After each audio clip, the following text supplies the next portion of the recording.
Hello student, આપણે chapter number 1ના પુનરાવર્તન વિભાગની અંદર જઈએ હવે. તો આપણે પુનરાવર્તન કરીશું. આગળના થોડા બેઝિક પોઈન્ટ છે જે એકદમ લોજિકલ હોય છે, જેને તમે ફરીથી વિડીયો રિવાઇન્ડ કરશો તો એકદમ લોજિકલ જે પોઈન્ટ છે તમને એકદમ ઇઝીથી આવડી જાય એવા છે. આપણે પોઈન્ટનું રિવિઝન કરીએ. એ છે પોઈન્ટ વિદ્યુત ડાયપોલ. વિદ્યુત ડાયપોલ એટલે શું? ડાયપોલની અક્ષ ઉપરના કોઈપણ બિંદુએ વિદ્યુત ક્ષેત્ર કેટલું થાય, ડાયપોલની વિષુવૃત્ત રેખા ઉપરના કોઈપણ બિંદુએ વિદ્યુત ક્ષેત્ર કેટલું થાય, એ આપણે આ પોઈન્ટની અંદર પુનરાવર્તનના પોઈન્ટમાં જોઈએ. તો સૌથી પહેલાં આપણે સમજીએ કે વિદ્યુત ડાયપોલ એટલે શું. તો ફટાફટ રિવિઝન છે તો થોડું ફટાફટ થશે, તો ફટાફટ તમે એને પહેલાં થોડું કેચઅપ કરી લેજો. તો ડાયપોલ એટલે આપણે શું કહેતા હતા કે ડાયપોલ એટલે એવી રચના કે જેના અંદર બંને વિદ્યુત ભારો સમાન મૂલ્યના હોય. બંને વિદ્યુત ભારો સમાન મૂલ્યના હોય અને સાથે સાથે બંને વિદ્યુત ભારો છે એ વિજાતીય પ્રકારના હોય, એટલે કે એક વિદ્યુત ભાર પ્લસ ક્યુ હોય, બીજો માઇનસ ક્યુ હોય. તો આવી રીતે બનતી જે રચના હોય એના આપણે વિદ્યુત ડાયપોલ તરીકે ઓળખતા હતા. ડાય એટલે બે, પોલ એટલે ધ્રુવો. તો બે ધ્રુવો પણ કેવા? સમાન મૂલ્યના પરંતુ વિરુદ્ધ અથવા તો વિજાતીય પ્રકારના બે વિદ્યુત ભારોથી જે બનતી રચના છે એને આપણે વિદ્યુત ડાયપોલ તરીકે ઓળખતા હતા. વિદ્યુત ડાયપોલની અંદર તો જો જોઈએ તો આ બાજુનો વિદ્યુત ભાર માઇનસ ક્યુ છે, આ બાજુનો વિદ્યુત ભાર પ્લસ ક્યુ છે. તો આ ડાયપોલની ડાયપોલ મોમેન્ટ એ માઇનસ વિદ્યુત ભારથી પ્લસ વિદ્યુત ભાર તરફ, એટલે આવી દિશામાં ડાયપોલ મોમેન્ટ હોય છે. આ ડાયપોલ મોમેન્ટને આપણે સદિશ P તરીકે દર્શાવતા હતા.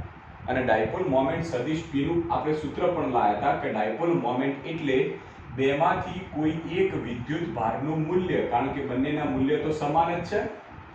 બેમાંથી કોઈ એક વિદ્યુત ભારનું મૂલ્ય અને ડાયપોલમાં બે વિદ્યુત ભારો વચ્ચેનું અંતર, અને ડાયપોલમાં બે વિદ્યુત ભારો વચ્ચેનું અંતર હોય છે 2a જેટલું. તો ડાયપોલ મોમેન્ટ એટલે બેમાંથી કોઈ એક વિદ્યુત ભારનું મૂલ્ય અને બંને વિદ્યુત ભારો વચ્ચેનું અંતર, એને કહીએ છીએ આપણે ડાયપોલ મોમેન્ટ. તો ડાયપોલ મોમેન્ટને આપણે સદિશ P બરાબર Q ઇન્ટુ સદિશ A તરીકે દર્શાવતા હતા. ક્લિયર? તો આ બેઝિક માહિતી હતી ડાયપોલ મોમેન્ટની. હવે જો સમજીએ તો હું તમને એમ કહું કે ચલો ડાયપોલ મોમેન્ટ ઉપરનો પરિણામી વિદ્યુત ભાર કેટલો થાય. તો વિચારો કે આ છે માઇનસ Q વિદ્યુત ભાર, સોરી પ્લસ Q વિદ્યુત ભાર, આ છે માઇનસ Q વિદ્યુત ભાર. તો આ જે ડાયપોલ રહ્યો એ ડાયપોલ ઉપરનો પરિણામી વિદ્યુત ભાર શૂન્ય થાય, કારણ કે પરિણામી એટલે આ એક પ્લસ છે એક માઇનસ, બંનેનું મૂલ્ય સમાન છે તો બંનેનો પરિણામી લો તો જવાબ શૂન્ય મળશે. તો ડાયપોલ ઉપરનો પરિણામી વિદ્યુત ભાર શૂન્ય છે, પણ ડાયપોલ ઉપરનું પરિણામી વિદ્યુત ક્ષેત્ર ક્યારેય પણ શૂન્ય થતું નથી. ડાયપોલ ઉપરનો પરિણામી વિદ્યુત ભાર શૂન્ય થઈ જાય, કારણ કે એક પ્લસ છે એક માઇનસ છે, પરિણામી લો તો શૂન્ય થઈ જાય. પણ એનું પરિણામી વિદ્યુત ક્ષેત્ર ક્યારેય પણ શૂન્ય ના થાય, કારણ કે સિમ્પલ છે કે ડાયપોલની અંદર વાત કરીએ તો પ્લસ માઇનસ બંનેને જોડતી રેખા, બંને વચ્ચેનું અંતર 2a. હવે આ ધન વિદ્યુત ભાર છે એનું વિદ્યુત ક્ષેત્ર જો જોઈએ તો આમથી આમ પણ હોય, આમથી આમ પણ જતી દિશામાં હોય. અને અમુક ક્ષેત્ર રેખાઓ તમે જુઓ તો આવી દિશામાં બહાર તરફ ફંટાતી દિશામાં તમને જોવા મળશે, આની બહાર તરફ જતી દિશામાં અને આની અંદર તરફ આવતી દિશામાં. એટલે થોડી ઘણી ક્ષેત્ર રેખાઓ એવી છે કે જે એકબીજાની અસર નાબૂદ નહીં કરતી. નાબૂદ ક્યારે કરે કે હું અહીંયા આગળ ધન વિદ્યુત ભાર લઉં, એના ઉપર જ આની ઉપર જ હું ઋણ વિદ્યુત ભાર લઈ લઉં, તો ધન અને ઋણ વિદ્યુત ભાર એકબીજા ઉપર આવી ગયા. ટૂંકમાં બંને વચ્ચેનું અંતર 2a શૂન્ય થઈ ગયું. તો આવી સ્થિતિમાં શું કરશે કે ધન વિદ્યુત ભાર જેટલું વિદ્યુત ક્ષેત્ર બહાર તરફ ઉત્સર્જિત કરશે, બહાર તરફ જવા દેશે, એટલું જ ઋણ વિદ્યુત ભાર છે એ પોતાનું વિદ્યુત ક્ષેત્ર અંદર તરફની દિશામાં આવવા દેશે, અંદર તરફની. ઓકે, તો આવી સ્થિતિમાં ડાયપોલ ઉપરનું પરિણામી વિદ્યુત ક્ષેત્ર શૂન્ય થાય છે. બરાબર? ક્યારે? કે જ્યારે ડાયપોલના બંને ધ્રુવો એટલે કે બંને વિદ્યુત ભારો એકબીજા ઉપર આવી ગયેલા હોય, અથવા તો ડાયપોલના બંને ધ્રુવો વચ્ચેનું અંતર 2a શૂન્ય થઈ ગયું હોય એવી સ્થિતિમાં. બરાબર? આ બધા બેઝિક પોઈન્ટ હતા જે આપણે સમજેલા હતા. આપણે મહત્વની થિયરી પર જઈએ કે કોઈ ડાયપોલ હોય તો ડાયપોલની અક્ષ ઉપર વિદ્યુત ક્ષેત્ર કેટલું હોય છે. મિત્રો સિમ્પલ થિયરી છે, લોજિકલ જ થિયરી છે, પણ મેથેમેટિકલ સ્ટેપ આવે છે ત્યાં આગળ આપણે હલવાઈ જઈએ છીએ. તો ચલો, પહેલી ટાઇટલ આવી રીતે છે કે ડાયપોલની અક્ષ પરના કોઈ પણ બિંદુએ ઉદ્ભવતું વિદ્યુત ક્ષેત્ર. તો ડાયપોલની અક્ષ પરના કોઈ પણ બિંદુએ ઉદ્ભવતું વિદ્યુત ક્ષેત્ર. ડાયપોલની અક્ષ ઉપર પહેલા તો સમજવું પડશે કે ડાયપોલની અક્ષ કઈ થાય. તો પહેલા ડાયપોલ લઈ લઈએ.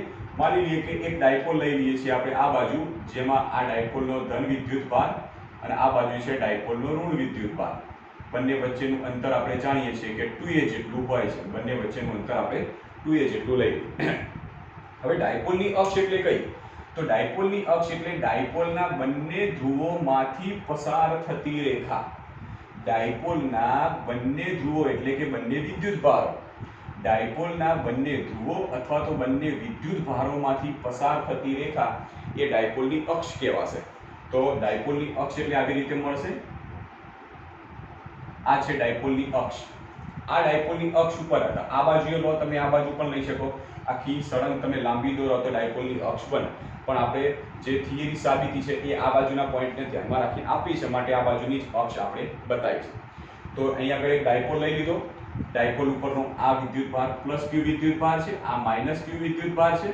આ ડાયપોલના બે ધ્રુવો વચ્ચેનું અંતર 2a જેટલું છે અને આ ડાયપોલની ડાયપોલ મોમેન્ટ તમે લેશો તો આટલી મળશે p જેટલી, એટલે આવી દિશામાં માઇનસ થી પ્લસ તરફની દિશામાં તમને મોમેન્ટ મળશે.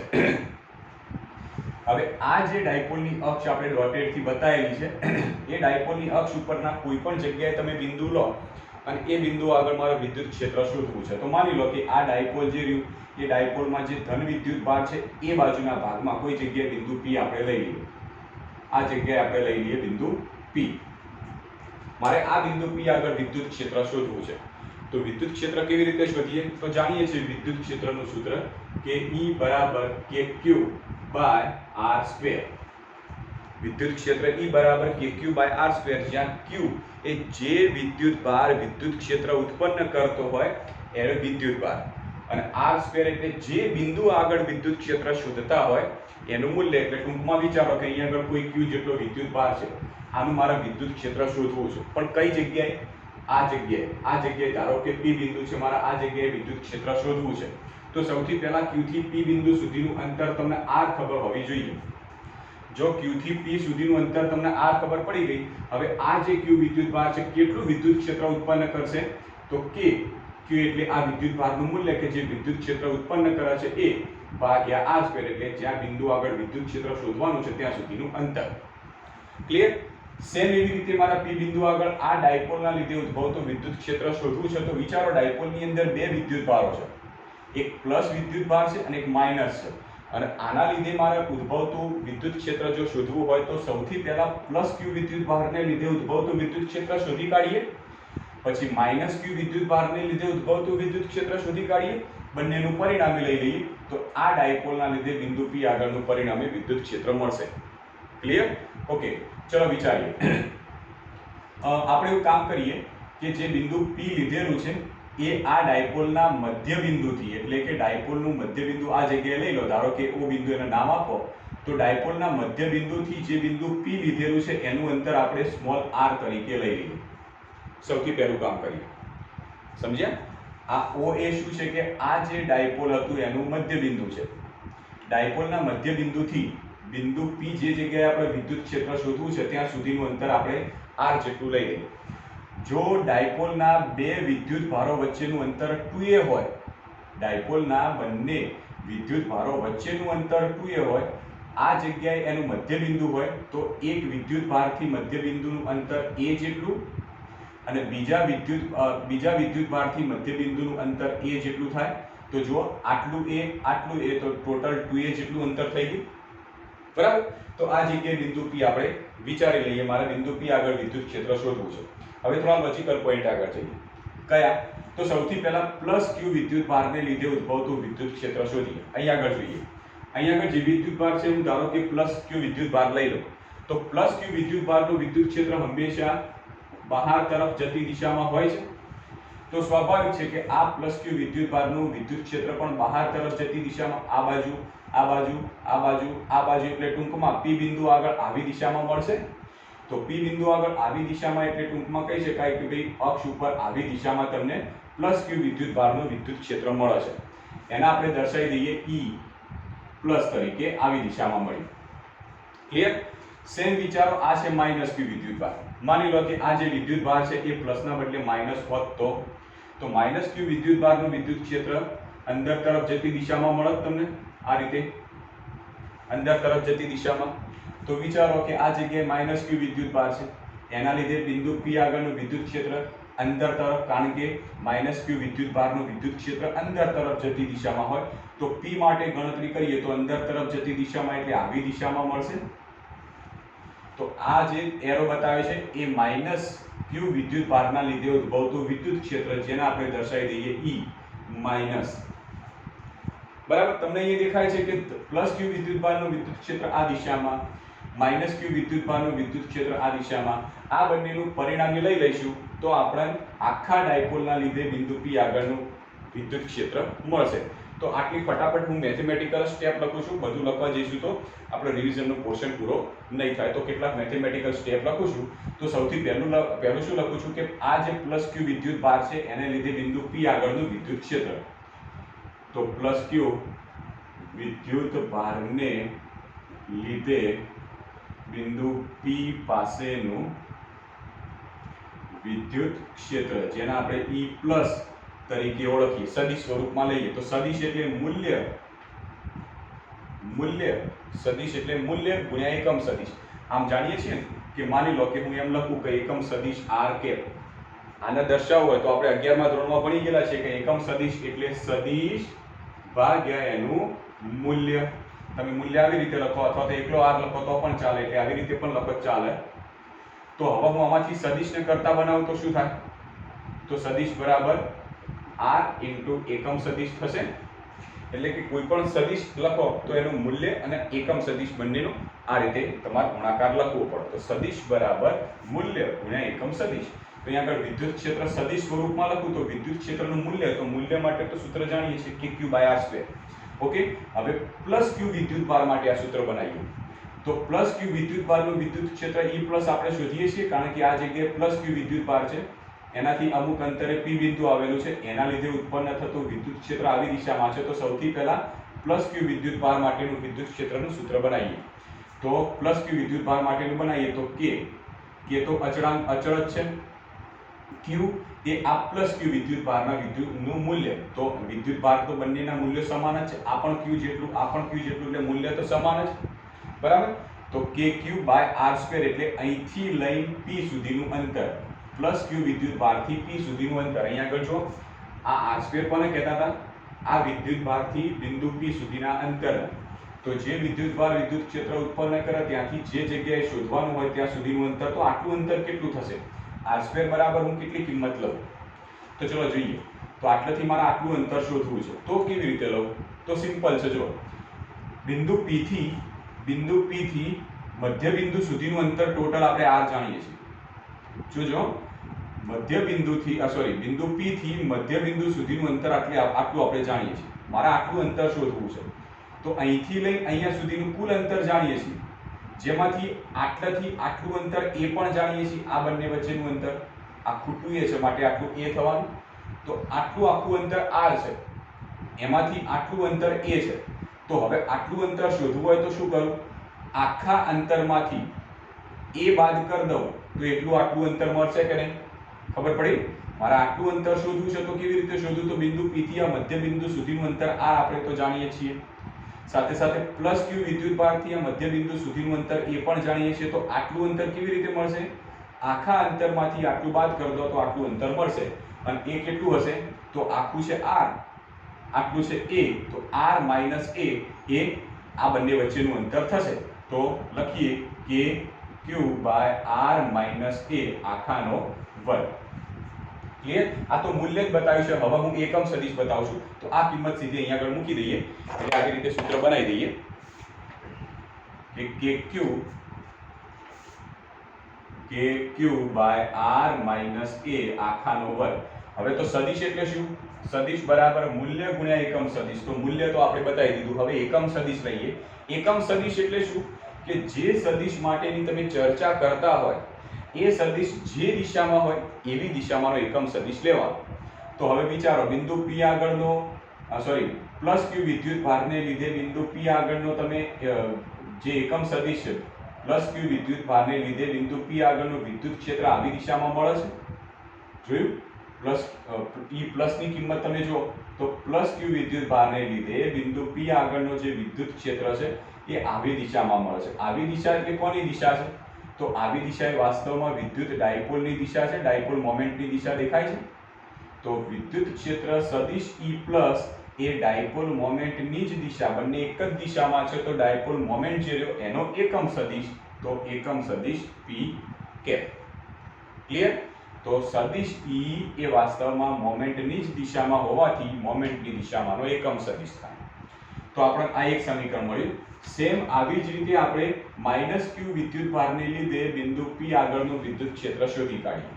તો માઈનસ ક્યુ વિદ્યુત ભારને લીધે બિંદુ પી પાસેનું વિદ્યુત ક્ષેત્ર જેને આપણે કહીએ ઈ માઈનસ. ચલો હવે માઈનસ ક્યુ વિદ્યુત ભારને લીધે બિંદુ પી આગળનું વિદ્યુત ક્ષેત્ર શોધવું છે. તો સદિશ ઈ બરાબર મૂલ્ય ગુણ્યા એકમ સદિશ. તો મૂલ્ય શું થશે? તો મૂલ્ય થશે કે ક્યુ બાય આર સ્ક્વેર અનુસાર ચેક કરીએ. કે તો અચળાંક, ક્યુ એટલે જે વિદ્યુત ભાર બિંદુ પી આગળ વિદ્યુત ક્ષેત્ર ઉત્પન્ન કરે એ વિદ્યુત ભારનું મૂલ્ય. તો એ તો ક્યુ જ છે. માઈનસ ને પ્લસ તો મતલબ એક ધન તો એક ઋણ છે, પણ મૂલ્યમાં તમે ફક્ત ક્યુ જ મૂકી શકો.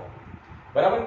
એમાં પ્લસ માઈનસ તમે મૂકવાનું નહીં, ફક્ત મૂલ્ય જ મૂકવાનું છે. તો ચાહે પ્લસ હોય કે માઈનસ હોય, પણ મૂલ્ય તો તમારે એ જ એટલે કે પ્લસ જ મૂકવાનું. બરાબર? ભાગ્યા આર સ્ક્વેર. આર સ્ક્વેર એટલે માઈનસ ક્યુ વિદ્યુત ભારથી બિંદુ પી સુધીનું કુલ અંતર કેટલું થશે? તો જુઓ, પી બિંદુથી એ બિંદુ સુધીનું અંતર આખું આર આપણે જાણીએ છીએ. મારે આખું પી થી માઈનસ સુધીનું અંતર આટલું અંતર જોઈએ છે, જેમાં પી થી આટલું અંતર જાણીએ છીએ આર જેટલું, અહીંથી આટલું અંતર જાણીએ છીએ એ જેટલું. તો અહીંથી આખું અંતર કેટલું થશે?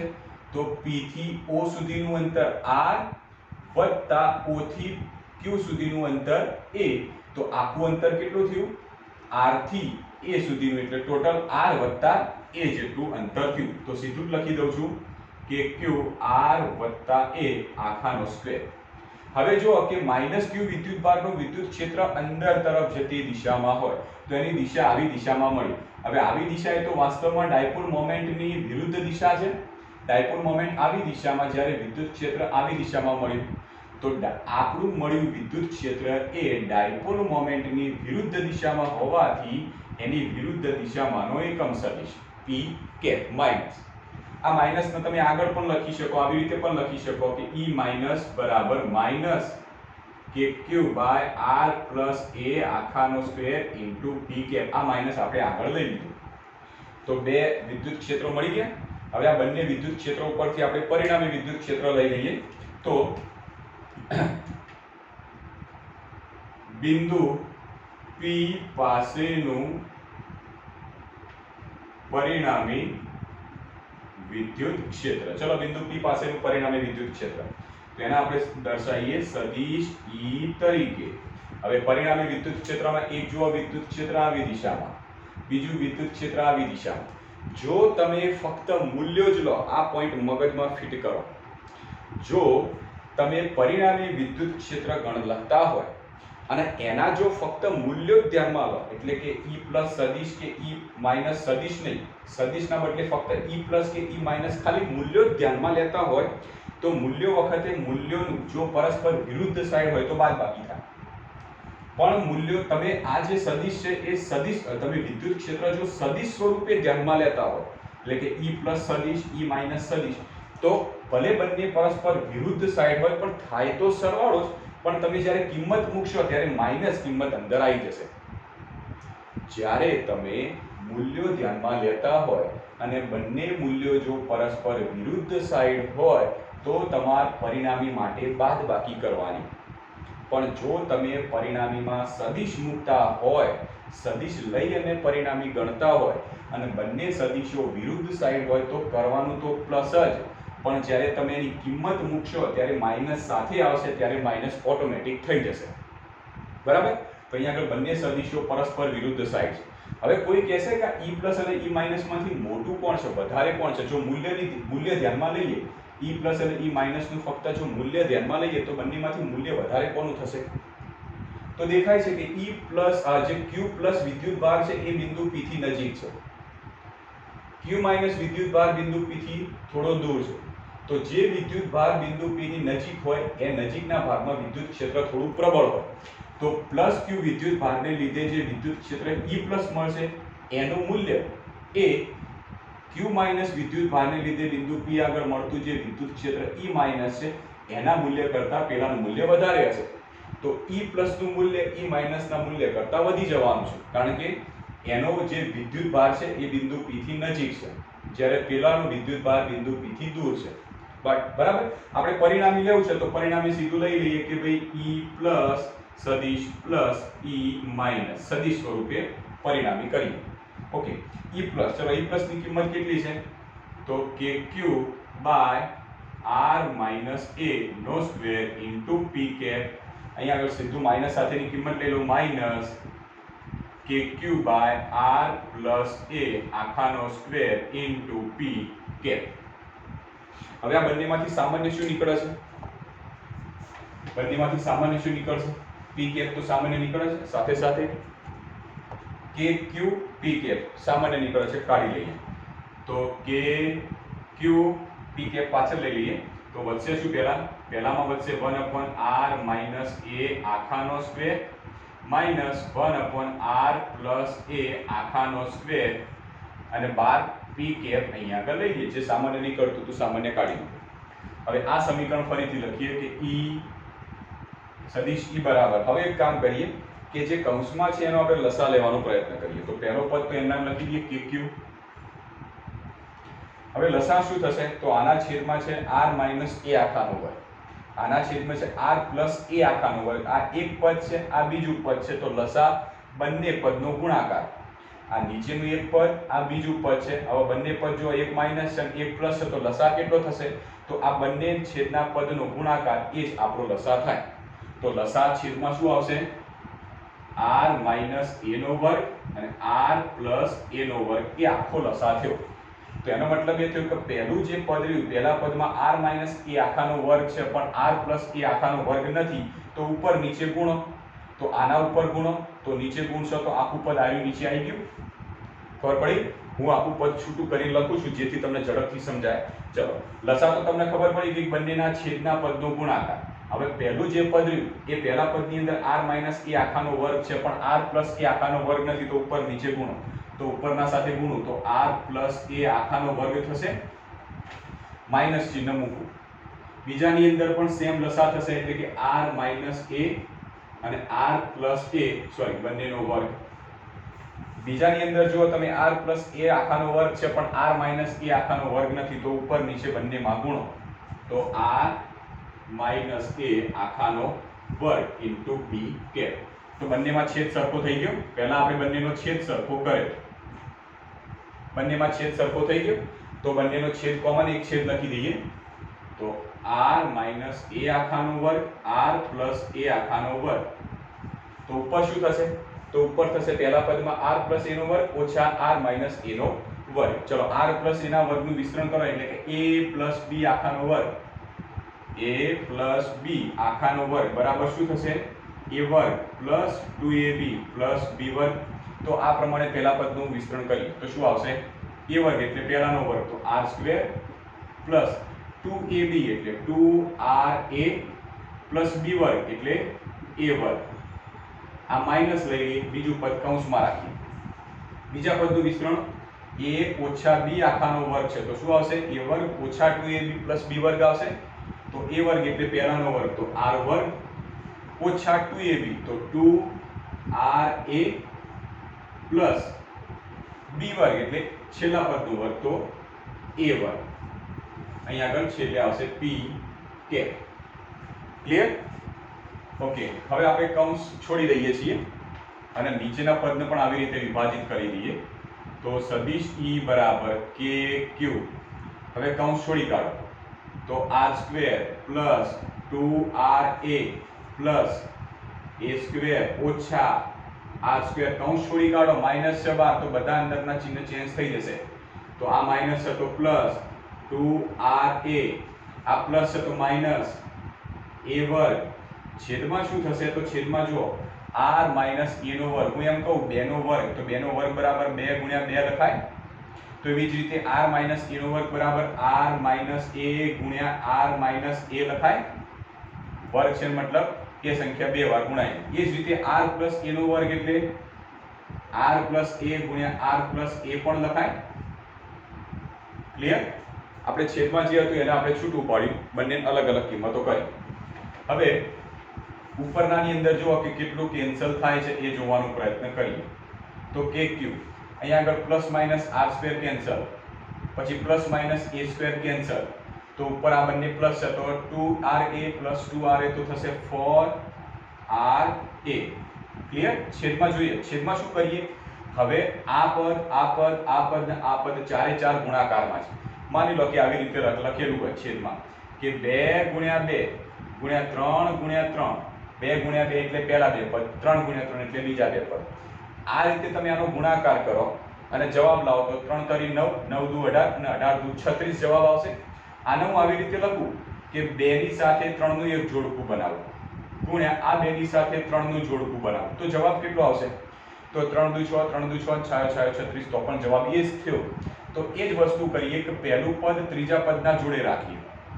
તો r minus a r plus a આ પહેલું પદ, આ બીજું પદ ચોથા પદની સાથે રાખીએ r minus a r plus a. ગુણાકારમાં ક્રમનો નિયમ જળવાય છે. તમે આગળ પાછળ ગમે તે જગ્યાએ લખો, કોઈ જગ્યાએ કોઈ પ્રોબ્લેમ નહીં આવે. ઇન્ટુ p કે હવે આની અંદર e સદિશ e બરાબર kq કૌંસની વાત કરો તો થશે અહીંયા આગળ 4ra છેદમાં. હવે અહીંયા જો પહેલું ગ્રુપ જો, પહેલું ગ્રુપ શું છે? a ઓછા b a વત્તા b. તો a ઓછા b a વત્તા b અને આનું વિસ્તરણ થાય a સ્ક્વેર ઓછા b સ્ક્વેર. જાણીએ છીએ કે a ઓછા b અને a વત્તા b હોય તો આનું વિસ્તરણ શું થશે? a સ્ક્વેર ઓછા b સ્ક્વેર. તો સેમ એ જ રીતે પ્રથમ પદ માટે શું થશે?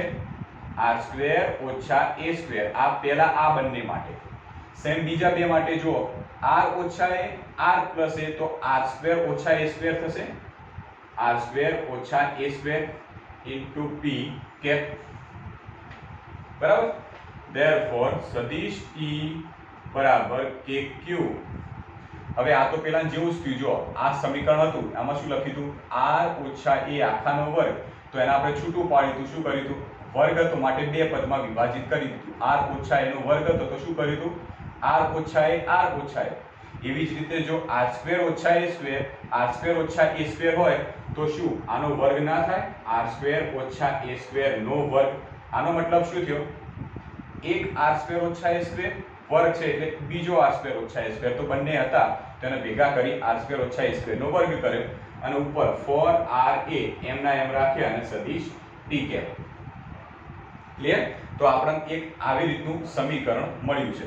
આ સમીકરણ મળ્યું એ આ બંને E પ્લસ અને E માઇનસ જે વિદ્યુત ક્ષેત્રો મળ્યા જેનો પરિણામી સદિશ તમને આટલા કિંમતનું મળ્યું.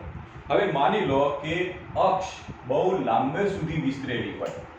અક્ષ છે બંને બાજુ અનંત સુધી વિસ્તરેલી હોય, જેની અંદર તમે બિંદુ P એ ડાયપોલ થી બહુ જ દૂરના અંતરે આ બાજુ કે તો આ બાજુ મૂકી દો. બહુ જ દૂરના અંતરે મૂકી દો. ધારો કે બિંદુ P ને મેં બહુ દૂરના અંતરે મૂકી દીધું તો બહુ દૂરના અંતરે જશે તો ડાયપોલના મધ્ય બિંદુથી એ બિંદુ P સુધીનું અંતર જે r તરીકે આપણે ઓળખ્યું હતું એ બહુ જ વધી જવાનું છે. અને બહુ વધી જશે તો એની સાપેક્ષમાં આ જે સ્મોલ a અંતર છે બહુ જ નાનું થઈ જશે. જો બિંદુ P ને તમે અનંત અંતરે વિચારી દો તો અનંત અંતરે વિચારશો તો ત્યાંથી મધ્ય બિંદુ સુધીનું અંતર જેના આપણે r કહીએ છીએ એ પણ ઘણું બધું વધી જવાનું છે. એની સાપેક્ષમાં ડાયપોલના વિદ્યુત ભારથી મધ્ય બિંદુ સુધીનું અંતર જે a હોય છે એની સાપેક્ષમાં અંતર r ઘણું બધું વધી જાય. અને આવી સ્થિતિમાં r જે છે r ની સાપેક્ષમાં એ બહુ સૂક્ષ્મ થઈ જાય તો r સ્ક્વેર ની સાપેક્ષમાં a સ્ક્વેર પણ નાના થઈ જાય. જો r કરતા a બહુ નાના થઈ જાય તો r સ્ક્વેર ની સાપેક્ષમાં a સ્ક્વેર પણ નાના થઈ જાય. તો આવી સ્થિતિમાં તમે જે વસ્તુ નાની થઈ જાય એને તમે અવગણી દો તો પણ ચાલી શકે. તો આપણે શું કરીએ? a સ્ક્વેર ને r સ્ક્વેર ની સાપેક્ષમાં અવગણી દઈએ.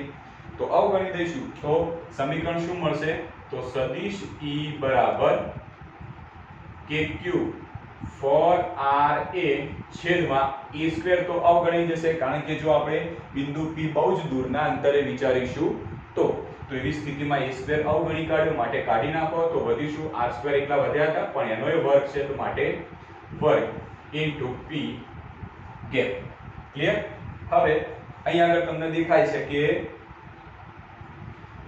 R સ્ક્વેર નો સ્ક્વેર છે મતલબ R ની 4 ઘાત થઈ ગઈ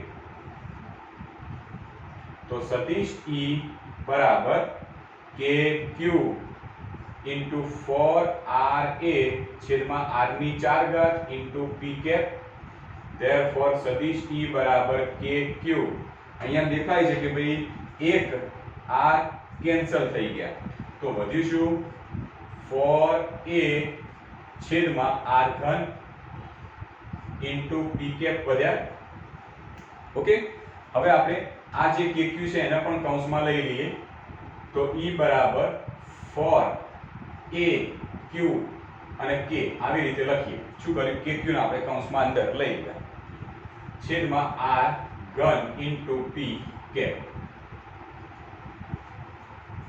બરાબર છે હવે આમાં તમને દેખાય છે એ પ્રમાણે કે આ જે પદ રહ્યું આટલું પદ આ પદ વિશે વિચાર કરીએ તો હમણાં આપણે જોયું હતું કે ડાયપોલની ડાયપોલ મોમેન્ટ P બરાબર 2A into Q થાય છે જો હું બંને બાજુ 2 વડે ગુણી કાઢું તો 2P બરાબર 4AQ થશે બંને બાજુ 2 વડે ગુણી કાઢું તો જો 4AQ એના બરાબર સીધું 2P લખી દો તો સદિશ E બરાબર 2P K upon R ઘન into P K તો આ તમને ફાઇનલ છેલ્લું સમીકરણ મળ્યું કે કોઈ વિષુવ રેખા ઉપર જો તમે બિંદુ P વિચારેલું હોય તો એ વિષુવ રેખા ઉપર કેટલું વિદ્યુત ક્ષેત્ર મળે છે એ આપણે આટલું મૂલ્યનું આ રીતે શોધી શકીએ હવે જો આના વિશે ચર્ચા કરીએ તો વિદ્યુત ક્ષેત્રનું મૂલ્ય તો 2pk r ઘન છે પણ આ p કેપ એટલે શું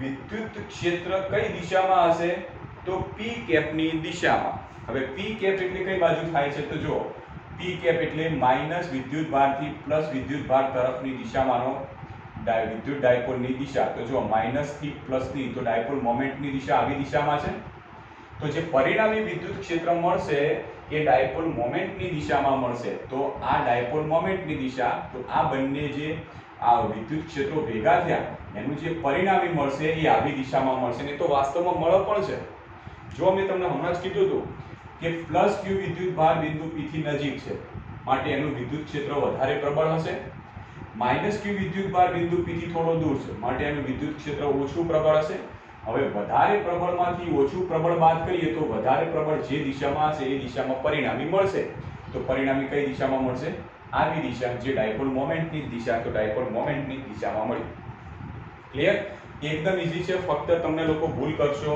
આ મેથેમેટિકલ સ્ટેપની અંદર જ તો મેથેમેટિકલ સ્ટેપને એક કરતા છૂટા છૂટા લખ્યા છે તો જો વચ્ચે તમને કોઈ ખબર ના પડી હોય કોઈ સ્ટેપમાં તો તમે ફરીથી આ મેથેમેટિકલ સ્ટેપ લખીને સાબિતી આપી શકો છો હવે પછીની બીજી થિયરી લઈએ કે ડાયપોલની વિષુવ રેખા ઉપર વિદ્યુત ક્ષેત્રની કિંમત કેટલી હોય છે વિદ્યુત ક્ષેત્ર કેટલું હોય છે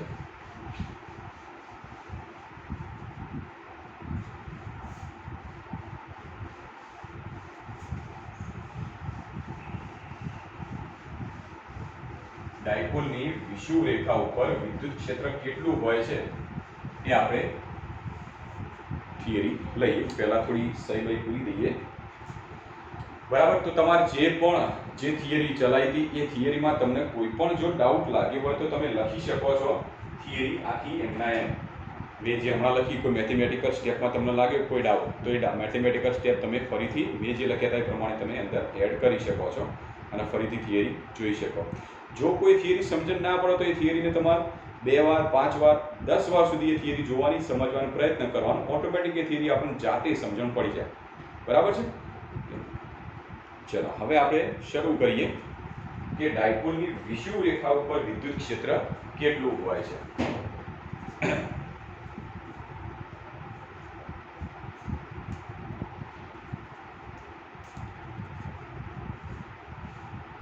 એના માટે આપણે પહેલા આકૃતિ દોરી કાઢીએ. તો સૌથી પહેલા ડાયપોલની વિષુવરેખા બનાવવાનો પ્રયત્ન કરીએ. તો પહેલા ડાયપોલ લઈ લઈએ. તો આ લઈ લઈએ ડાયપોલ. યાદ રાખજો, ડાયપોલની વિષુવરેખા માટે છે, એટલે ટાઇટલ લખતો નથી, પણ ડાયપોલની વિષુવરેખા માટે આપણે વિદ્યુત ક્ષેત્ર શોધીએ છીએ. તો ટાઇટલ લખ્યા વગર સીધી થિયરી શરૂ કરું છું, તો તમે જરા સમજી લેજો. તો પહેલા આપણે લઈ લઈએ કોઈ ડાયપોલ, અને આ ડાયપોલ માટે આ ધન વિદ્યુત ભાર, આ બાજુ લઈ લઈએ આપણે ઋણ વિદ્યુત ભાર. બરાબર? તો ચલો આપણે આવી રીતે બનાવીએ. આ લઈ લઈએ, ધારો કે ધન વિદ્યુત ભાર, આ જગ્યાએ લઈ લઈએ ઋણ વિદ્યુત ભાર.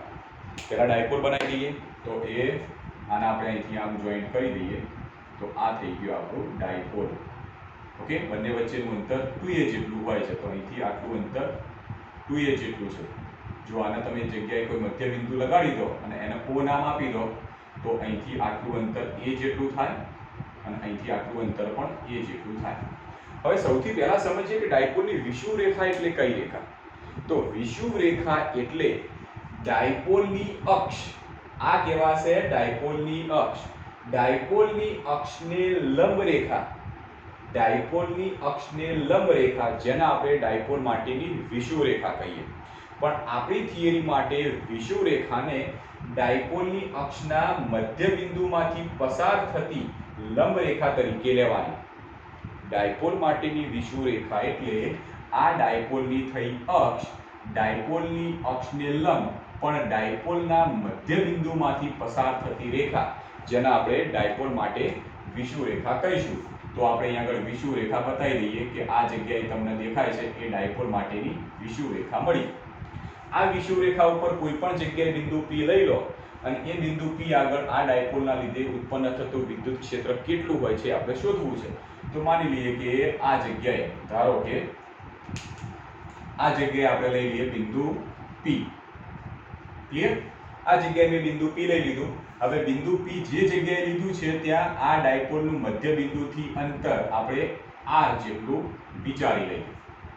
તમે યાદ કરજો, આપણે છેલ્લો જે દાખલો ગણ્યો તો વધારાના સ્વાધ્યાયનો, એ પ્રમાણેની થોડી આકૃતિ થાય છે. ઓકે, તો આ જે ડાયપોલ હતો એ ડાયપોલના મધ્ય બિંદુથી લગભગ r જેટલા અંતરે બિંદુ P વિચારી દઈએ. હવે આ જે બિંદુ P છે એ જગ્યાએ મારે વિદ્યુત ક્ષેત્ર શોધવું છે. તો કેવી રીતે?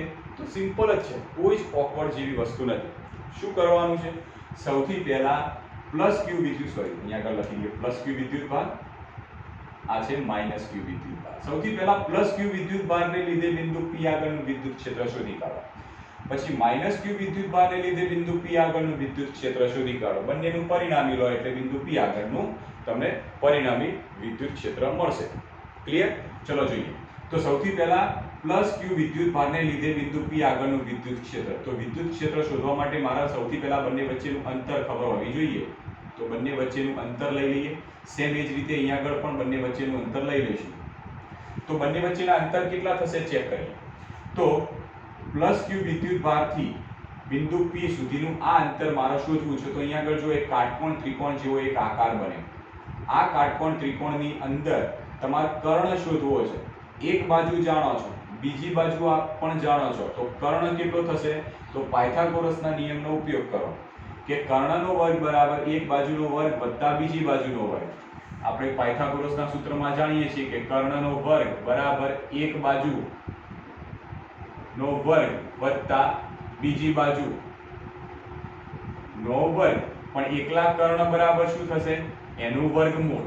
તો એક બાજુ તરીકે a, બીજી બાજુ તરીકે r, પહેલી બાજુનો વર્ગ, બીજી બાજુનો પણ વર્ગ, બંને વચ્ચેનો સરવાળો અને એનું વર્ગમૂળ. તો આટલાથી આટલું અંતર કેટલું થશે? a² + r² અથવા તો r² + a². હવે વિચારો કે અહીંયા આગળ ડાયપોલના બંને વિદ્યુત ભારોનું મૂલ્ય સમાન છે. ડાયપોલના મધ્ય બિંદુથી બિંદુ P સુધીનું અંતર r છે. તો સ્વાભાવિક છે કે બિંદુ P થી માઈનસ q વિદ્યુત ભારનું અંતર પણ આટલું જ થવાનું. ચેક કરવત કરી જો, આ બાજુ પણ કાટકોણ ત્રિકોણ બનાવી જો. આ કાટકોણ ત્રિકોણ માટે કર્ણ શોધો તો આટલી જ કિંમત મળશે. તો આ બાજુનું અંતર પણ કેટલું મળશે? √r² + a² જેટલું. તો બંને બાજુ સમાન અંતર મળી ગયું r² + a². બરાબર. તો અંતર મળી ગયું તો બિંદુ P આગળનું વિદ્યુત ક્ષેત્ર શોધી કાઢીએ. તો જો +q વિદ્યુતભાર નું વિદ્યુત ક્ષેત્ર કઈ દિશામાં મળશે બિંદુ P આગળ? તો +q વિદ્યુતભારનું વિદ્યુત ક્ષેત્ર દૂર તરફ જતી દિશામાં હોય છે. ઓકે, તો બિંદુ P આગળ આવી દિશામાં મળશે તમને. આવી દિશા એટલે અહીંયા આગળ બતાવીએ તો બિંદુ P આગળ આવી દિશામાં તમને વિદ્યુત ક્ષેત્ર મળશે E. ક્લિયર? અને આપણે કહીએ E પ્લસ -q વિદ્યુતભાર આ બાજુ છે, એના લીધે વિદ્યુત ક્ષેત્ર અંદર તરફ જતી દિશામાં. આમ તો આવી દિશામાં મળશે, તો આવી દિશામાં તમને મળ્યું -q વિદ્યુતભારને લીધે વિદ્યુત ક્ષેત્ર. ઓકે, જેનું આપણે કિંમત લખીએ E માઈનસ. તો બંનેના વિદ્યુત ક્ષેત્રો +q વિદ્યુતભારનું વિદ્યુત ક્ષેત્ર આ દિશામાં, -q વિદ્યુતભારનું વિદ્યુત ક્ષેત્ર આ દિશામાં. શું E પ્લસ અને E માઈનસ ના મૂલ્યો સમાન હશે? હા, કારણ કે બિંદુ P થી +q વિદ્યુતભારનું અંતર અને બિંદુ P થી -q વિદ્યુતભારનું અંતર સમાન છે. સાથે સાથે આ બંને વિદ્યુતભારો સમાન મૂલ્યના છે. તો આ બંને વિદ્યુતભારના લીધે ઉત્પન્ન થતા વિદ્યુત ક્ષેત્રના મૂલ્યો પણ સમાન થાય. તો સૌથી પહેલું જ કામ કરીએ, આ જે E પ્લસ અને E માઈનસ કે જેના મૂલ્યો સમાન છે, તો પહેલા બંનેના મૂલ્યો શોધી કાઢીએ. તો બિંદુ P આગળ +q અને -q વિદ્યુતભારને લીધે ઉત્પન્ન થતા વિદ્યુત ક્ષેત્રોના મૂલ્યો સમાન હોવાથી E પ્લસ બરાબર E માઈનસ બંનેના મૂલ્યો સમાન થશે. સદિશ સ્વરૂપે નહીં, બંનેના મૂલ્યો સમાન છે તો બંનેના મૂલ્યો સમાન. અને મૂલ્ય કેટલું મળશે? તો મૂલ્ય મળશે kq/r² સૂત્ર અનુસાર. બંને વિદ્યુત ક્ષેત્રના મૂલ્યો, વિદ્યુત ક્ષેત્રનું સૂત્ર તો આ જ છે, પણ બંને વિદ્યુત ક્ષેત્રો માટે બિંદુ P આગળ +q વિદ્યુતભારનું અંતર અને બિંદુ P આગળ -q વિદ્યુતભારનું અંતર સમાન. સાથે સાથે બંને વિદ્યુતભારો પણ સમાન મૂલ્યના, માટે બંનેના વિદ્યુત ક્ષેત્રો એક સમાન હશે તો બંનેનું મૂલ્ય પણ સમાન થશે. તો E પ્લસ બરાબર E માઈનસ બરાબર kq/r² સૂત્ર અનુસાર ચેક કરીએ. ચલો, તો q એટલે બંને વિદ્યુતભારનું મૂલ્ય, આનું પણ q છે, આનું પણ q છે, તો મૂલ્ય કોમન છે, તો q ભાગ્યા બંનેનું અંતર બિંદુ P થી આનું અંતર r² + a², બિંદુ P થી આનું અંતર પણ r² + a², તો વર્ગમૂળમાં r² + a², એનો વર્ગ કરવાનો છે, તો એનો વર્ગ. તો કિંમત શું મળી? kq/વર્ગ, વર્ગમૂળ જતા રહે તો વધશે r² + a². તો મૂલ્ય E પ્લસ બરાબર E માઈનસ બંનેના મૂલ્યો કેવા મળ્યા? એક સમાન. આને આપણે સમીકરણ 1 અત્યારે કહી દઈએ. બરાબર, બંનેનું મૂલ્ય લઈ લીધું. હવે આપણે સદિશ સ્વરૂપમાં ગણતરી કરીએ.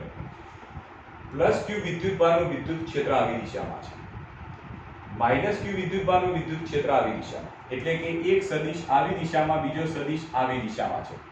તો હવે આ બંને જે સદિશ છે, ચલો E પ્લસ વિદ્યુત ક્ષેત્ર આવી દિશામાં છે, તો E પ્લસ ના આપણે બે ઘટકો વિચારીએ. તો એક ઘટક થશે આવી દિશામાં અને બીજો ઘટક થશે આવી દિશામાં.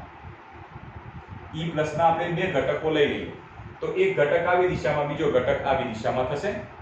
સેમ એવી જ રીતે E માઈનસ ના પણ બે ઘટક લઈએ, તો E માઈનસ નો એક ઘટક આવી દિશામાં થશે અને બીજો ઘટક આવી જ દિશામાં મળશે. હવે બંને ઘટકો કયા કયા છે ચેક કરીએ. તો +q વિદ્યુતભારથી બિંદુ P સાથે જોડતી જે રેખા છે, એ રેખા ડાયપોલ મોમેન્ટ સાથે માની લો કે અહીંયા આગળ θ ખૂણો બનાવે છે, એટલે આ ખૂણો θ છે. તો આ ખૂણો θ હોય, આ કાટકોણ ત્રિકોણ છે, બંને કાટકોણ ત્રિકોણ છે, બંને એકરૂપ ત્રિકોણ હોવાથી આ ખૂણો θ થાય તો આ ખૂણો પણ થશે θ. હવે આ ખૂણો θ છે, આકાર આવી રીતનો છે, આ ખૂણો θ, તો અહીંયા આગળ પણ આકાર આવી રીતનો મળ્યો, માટે આ ખૂણો પણ θ થશે. હવે આ ખૂણો θ છે તો અહીંયા z આકાર બન્યો, આ જો z આકાર થયો તો આ ખૂણો θ, તો આ ખૂણો પણ θ થશે. બંનેના ખૂણા θ લઈ લીધા. હવે E પ્લસ ની વાત કરીએ તો E પ્લસ ના બે ઘટકો છે, એક cos અને sin બે ઘટકો હોય. હવે આ ખૂણો θ છે તો આ ઘટક કયો બનશે? E plus cos θ. તો બીજો ઘટક કયો થશે? E plus sin θ. એ જ રીતે આ જે E માઈનસ છે એના બે ઘટકો છે, આ ખૂણો θ છે તો આ ઘટક કયો થશે? E minus cos θ. તો આ બીજો ઘટક કયો થશે? E minus sin θ. તો બે ઘટકો લઈ લીધા, જેમાંથી દેખાય છે કે E plus sin θ, E minus sin θ પરસ્પર વિરુદ્ધ છે. E plus sine theta E minus sine theta પરસ્પર વિરુદ્ધ છે. સાથે સાથે E પ્લસ અને E માઇનસ નું મૂલ્ય પણ સમાન છે, માટે આ ઘટકો પણ સમાન મૂલ્યના બનશે અને સમાન મૂલ્યના બને એનો મતલબ આ બંનેની અસર પરિણામી શૂન્ય થઈ જાય, તો આ બંનેનું પરિણામી થઈ જશે શૂન્ય. તો હવે બીજા ઘટકની વાત કરો તો પહેલા E પ્લસ માટેનો એક ઘટક આવી દિશામાં જેની કિંમત હતી E plus cos theta. E minus નો બીજો ઘટક આ દિશામાં E માઇનસ cos થીટા. બંને એક જ દિશામાં છે, આ જ દિશામાં બંને એક જ દિશામાં છે, તો આ બંનેના લીધે તમને પરિણામી વિદ્યુત ક્ષેત્ર મળશે. તો અહીંયા આગળ આપણે સીધું જ લખી દઈએ કે બિંદુ P પાસેનું પરિણામી વિદ્યુત ક્ષેત્ર, ચલો કેટલું થશે? તો પરિણામી વિદ્યુત ક્ષેત્ર સદિશ E બરાબર, સદિશ E બરાબર શું કે E પ્લસ નો આ દિશામાંનો ઘટક વત્તા E માઇનસ નો પણ આ દિશામાંનો ઘટક. તો E પ્લસ નો આ દિશામાંનો ઘટક કેટલો છે? E પ્લસ cos થીટા વત્તા E માઇનસ નો પણ આ દિશામાંનો ઘટક E માઇનસ cos થીટા. આ બંને ઘટકો આ દિશામાં છે, જે ડાયપોલ મોમેન્ટની વિરુદ્ધ દિશામાં છે. ડાયપોલ મોમેન્ટ આ દિશામાં માઇનસ થી પ્લસ એટલે આવી દિશામાં છે, જેની વિરુદ્ધ દિશામાં બંને ઘટકો છે અને વિરુદ્ધ દિશામાં હોવાથી ડાયપોલ મોમેન્ટનો માઇનસનું કેપ, બરાબર, કારણ કે ડાયપોલ મોમેન્ટની વિરુદ્ધ દિશામાં છે. સદિશ સ્વરૂપે લખાય એટલે મૂલ્ય અને એનો એકમ સદિશ લખાશે. હવે આની અંદર સદિશ E બરાબર, એક કામ કરીએ, cos થીટા સામાન્ય લઈ લઈએ તો અને માઈનસ ચિહ્ન આગળ લઈ લઈએ, તો minus E plus plus E minus અને cos થીટા લઈ લઈએ બાદ અને આ જગ્યા લઈ લઈએ p કેપ. ક્લિયર? ઓકે. હવે E સદિશ બરાબર માઈનસ, હવે આ E પ્લસ જે સદિશ નથી, આ પણ સદિશ નથી, બંને મૂલ્યો છે, પણ બંનેના મૂલ્યો તો કેવા છે? સમાન છે. તો E પ્લસ તરીકે તમે E માઈનસ લઈ શકો અથવા તો E માઈનસ તરીકે પણ તમે E પ્લસ લઈ શકો. તો થશે E plus plus E plus અને cos theta into p cap. Therefore સદિશ E બરાબર માઈનસ, આને લખાશે 2E પ્લસ લખાશે, આ cos theta into p cap. Therefore સદિશ E બરાબર માઈનસ 2 તો એમના એમ E પ્લસ ની કિંમત ચલો કેટલી છે? kq બાય r² વત્તા a², kq બાય r² વત્તા a². આ E પ્લસ ની કિંમત મૂકી, આ 2 તો હતા જ આગળ, ઓકે, એટલે આટલા આ રીતે લખીએ 2kq. cos થીટા બરાબર કેટલા થશે? ચલો cos થીટા બરાબર કિંમત લઈએ, તો તમે બંનેમાંથી કોઈ પણ કાટકોણ ત્રિકોણ લઈ શકો. ધારો કે હું આ બાજુનો કાટકોણ ત્રિકોણ લઉં જેમાં આ ખૂણો થીટા છે. હવે આના માટે cos વિધેય વાપરો તો શું થશે? તો cos બરાબર પાસેની બાજુ ભાગ્યા કર્ણ. તો પાસેની બાજુ a, કર્ણ છે વર્ગમૂળમાં r² વત્તા a², તો cos થીટા બરાબર થશે a ભાગ્યા વર્ગમૂળમાં r² વત્તા a² into p cap. Therefore સદિશ E બરાબર માઈનસ, હવે કૌંસમાં આપણે કામ કરીએ કે આ રીતે લખીએ કે 2kq એમના એમ રહેવા દઈએ, બીજું આ નીચેનું પદ પણ એમના એમ રહેવા દઈએ, r² વત્તા a². આના કઈ નહીં એટલે એક ઘાત કહેવાય, કઈ નહીં એટલે એક ઘાત કહેવાશે. બીજું પદ ગુણ્યા a છેદમાં વર્ગમૂળમાં છે, તો આવી રીતે લખીએ r² વત્તા a² ની 1/2 ઘાત ઇન્ટુ p કેપ. ઓકે. હવે આનો મતલબ શું થયો? બંનેમાં જો બંનેનો ગુણાકાર કરીએ છીએ, બંનેનો છેદ સરખો છે, આધાર બંનેમાં જો આધાર સરખો પણ ઘાતનો સીધો ગુણાકાર કરવાથી સરવાળો થઈ જશે, માટે સદિશ E બરાબર માઈનસ 2kq a આખો ગુણાકારમાં લઈ લો અને આધાર સરખો, તો આધાર તરીકે r² વત્તા a², તો બંનેના ઘાતનો સરવાળો, તો ઘાતનો સરવાળો કરો કેટલો થશે? 1 પ્લસ 1/2, તો 3/2 થશે. ક્લિયર? તો ઘાત થઈ 3/2 ઇન્ટુ p કેપ. હવે આ આપણને જે સમીકરણ મળ્યું, આ સમીકરણ આપણું ફાઇનલ સમીકરણ મળ્યું. તમે આમાં જો થોડો ફેરફાર કરવો હોય તો આમ કરી શકો કે ડાયપોલ મોમેન્ટનું જે સૂત્ર છે એનો ઉપયોગ કરી શકો કે ડાયપોલ મોમેન્ટ p બરાબર 2a ઇન્ટુ q. આમાં જે જગ્યાએ તમને 2a ઇન્ટુ q દેખાય ત્યાં આપણે p મૂકી દઈએ, તો therefore સદિશ E બરાબર -2aq, આના બરાબર સીધું p મૂકવાના છે તો થશે p અને k વધ્યા હતા ભાગ્યા r² વત્તા a² 3/2 into p કે તો આ તમને એક સમીકરણ મળી ગયું કે ડાયપોલ હોય, આ ડાયપોલની વિષુવ રેખા ઉપર આવેલા બિંદુ p આગળ વિદ્યુત ક્ષેત્ર આટલું હોય છે. પેલાની જેમ આપણે સેમ કન્ડિશન વિચારીએ કે ડાયપોલની વિષુવ રેખા ઉપર બિંદુ p જે r જેટલા અંતરે રાખ્યું, પણ એના બદલે બિંદુ p અનંત અંતરે વિચારીએ, બહુ જ ઉપરના ભાગમાં વિચારી દઈએ. તો બહુ જ અનંત અંતરે વિચારીએ તો ત્યાંથી બિંદુ p થી o સુધીનું અંતર r જે છે એ r પણ ઘણું બધું વધી જવાનું. તો એ r ની કિંમત a ની સાપેક્ષમાં ઘણી બધી વધી જશે. તો આવી સ્થિતિમાં તમે a ની કિંમતને અવગણી દો તો પણ ચાલે. તો સૂત્ર આવી રીતે થશે કે સદિશ E બરાબર -p k છેદમાં a ની કિંમતનો અવગણી દેવાની છે તો r² એની 3/2 ઘાત into p કે therefore સદિશ E બરાબર -p k, અહીંયા ચલો સ્ક્વેર કેન્સલ કરી દો તો r ઘન વધ્યા into p કે આના આવી રીતે લખીએ કે સદિશ E બરાબર kp છેદમાં r ઘન, માઈનસ લઈ જઈએ p ની નજીકમાં તો -p કેપ આવી રીતે લખીએ.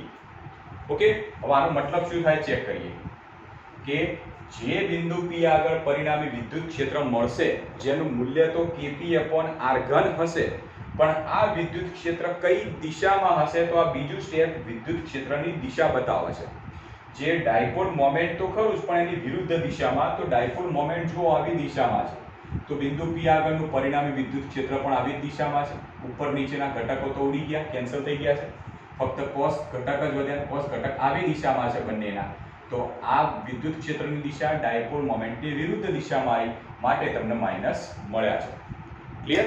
તો આ બંને થિયરીઓ આપણે આવી રીતે સાબિત કરી શકીએ. બહુ જ ધ્યાનથી સાબિત કરો, મેથેમેટિકલ સ્ટેપ છે એને જરા ધ્યાનથી સમજજો. બીજી અમુક થિયરી આપણે લઈશું પણ આના પછી, તો આટલું જરા તમે સ્ટડી કરી દેજો.